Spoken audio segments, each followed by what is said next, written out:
Allez, nous poursuivons ce grand Zoom. 420 connectés hein, notre pic d'audience. Hein, un grand plaisir et merci, vraiment merci à tous les adhérents et à tous les connectés. C'est un vrai plaisir de le savoir. Effectivement. Allez, la parole à présent à la ministre déléguée à l'autonomie, Brigitte Bourguignon, qui est en déplacement aujourd'hui à Caen, si je ne dis pas de bêtises.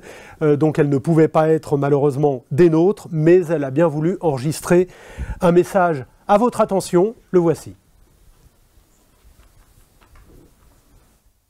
Mesdames, Messieurs, avant tout, je souhaite vous assurer, à toutes et tous, professionnels de la famille du grand âge, de mon soutien sincère dans l'épreuve que nous traversons collectivement. Dans les prochaines semaines, nous franchirons une nouvelle étape dans la lutte contre le virus avec l'arrivée des vaccins. Je veux ici rappeler que notre stratégie vaccinale repose sur deux piliers, la transparence et l'association de toutes les parties prenantes. C'est ce que je m'emploierai à faire tout au long du processus de vaccination. Lors de son adresse aux Français, le président de la République a défini les grands principes éthiques de notre stratégie. Tout d'abord, le libre choix des patients. En d'autres termes plus explicites, la vaccination ne sera pas obligatoire. Nous devons donc, pour cela, nous assurer du consentement libre et éclairé des personnes âgées qui se feront vacciner et nous allons y travailler activement avec vous. Ensuite, la gratuité du vaccin, car c'est un impératif de justice sociale indispensable. Et la sécurité enfin. Nous n'entamerons les vaccinations qu'à la condition du strict respect des règles sanitaires françaises et européennes. Encadrée par ces principes, notre stratégie vaccinale, vous le savez, donne la priorité pour la première phase aux personnes âgées séjournant en établissement. Elle concerne également tous les professionnels à leur contact, lorsqu'ils présentent un risque de forme grave. Cette première étape constitue un défi logistique sans précédent. Acheminement, conservation et réalisation des vaccins. Votre rôle est capital pour faire de cette première phase une réussite, qu'il s'agisse des aspects pratiques ou encore de la sensibilisation aux enjeux de la vaccination. Mais je sais qu'à plus court terme, ce qui vous préoccupe, c'est l'organisation des fêtes de fin d'année.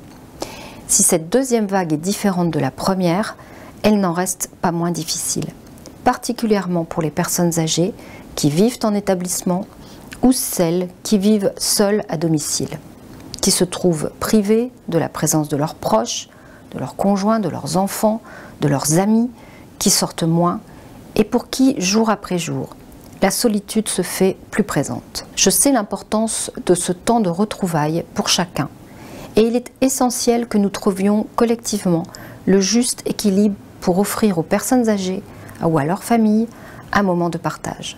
Il n'est évidemment pas question, et j'insiste sur ce point, de balayer d'un revers de main l'ensemble des protocoles sanitaires existants. Nous avons consenti ces dernières semaines à des efforts non négligeables et l'heure n'est pas au relâchement, mais à l'esprit de responsabilité. Dans cette période particulière, notre objectif, guidé par l'impératif de sécurité sanitaire, est triple. Permettre à chaque personne âgée, résidant en établissement, de voir ses proches. Assurer le retour en établissement des résidents ayant passé un moment dans leur famille. Et bien sûr, organiser des temps conviviaux pour célébrer les fêtes de fin d'année. Nous travaillons à l'élaboration d'un guide destiné aux familles afin de les sensibiliser au respect des gestes barrières, notamment lors des temps de repas. Je souhaite qu'une attention soit portée au libre choix des personnes âgées, qu'elles soient en mesure de donner leur avis, tant sur les visites qu'elles reçoivent, que sur la possibilité de sortir des établissements qui pourraient leur être offertes. Je pense particulièrement aux personnes atteintes de la maladie d'Alzheimer ou de troubles neurocognitifs, pour lesquels un dialogue avec les aidants et l'entourage doit être favorisé. Nous nous devons de leur offrir ces moments précieux et en même temps de veiller à la protection de la santé de tous afin d'éviter une nouvelle reprise de l'épidémie. Plus largement, je connais vos attentes sur la question des métiers et de l'emploi dans le secteur du grand âge. La crise sanitaire a exacerbé les difficultés de recrutement que vous connaissez depuis de nombreuses années.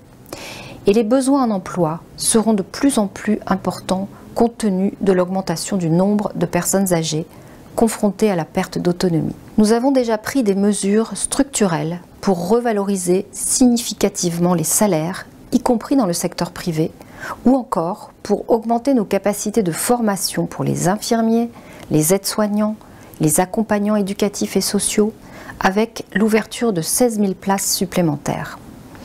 Mais l'urgence de la crise sanitaire commandait une action d'ampleur qui mobilise tous les acteurs de l'emploi et des métiers du prendre soin pour faire face aux besoins immédiats.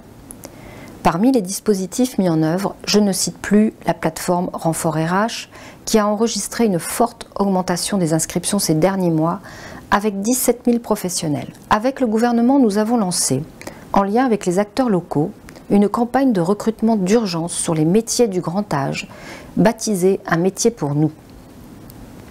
Je sais l'engagement des agences régionales de santé, de Pôle emploi, des collectivités locales et j'en ai été témoin à l'occasion d'un déplacement à Lille avec Elisabeth Borne le 27 novembre dernier. La semaine dernière, nous avons annoncé avec mes collègues Brigitte Klinkert et Sarah Ellery l'ouverture de 10 000 missions de service civique supplémentaires dédiées à la question du grand âge et la mise en place d'une aide exceptionnelle en faveur des associations intermédiaires pour venir en renfort aux EHPAD. Je sais également compter sur vous et votre capacité créative pour rechercher les solutions adaptées aux besoins. À cet égard, la formation d'accompagnants en gérontologie que vous avez élaborée est particulièrement intéressante. Pour autant, nous devons travailler ensemble à l'articulation de celle-ci avec les diplômes d'État et les certifications existantes pour ne pas ajouter à la complexité et à la faible lisibilité des formations dans le secteur du grand âge. Tous ces enjeux feront partie intégrante de la réforme du grand âge et de l'autonomie que le gouvernement déclinera au cours de l'année 2021. Plus précisément, et comme l'a indiqué le président de la République, je présenterai à l'issue de la concertation du LAROC de l'autonomie à laquelle vous serez naturellement associés, un projet de loi qui fera l'objet d'un examen par le Parlement au printemps prochain. Je vous remercie sincèrement pour votre engagement, votre dévouement auprès de nos compatriotes âgés, malgré la fatigue de ces derniers mois. C'est ensemble que nous réussirons à sortir de cette épreuve. Je vous remercie.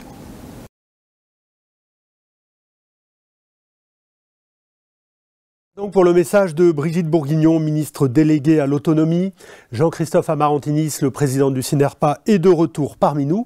Jean-Christophe, qu'avez-vous envie de dire après avoir écouté la ministre ? Tout simplement que nous remercions sincèrement Madame la ministre pour son intervention, mais également pour son soutien pédagogique sur tous ces sujets d'actualité qui préoccupent nos adhérents au quotidien. Cette période, elle est éminemment sensible et les enjeux à venir tout autant. Donc on est, comme je vous l'ai indiqué tout à l'heure, en lien permanent avec son cabinet depuis le mois de juillet. Et donc nous allons la rencontrer à nouveau dès 2021 pour préparer les futures échéances. Voilà. Donc on est en action. Bien.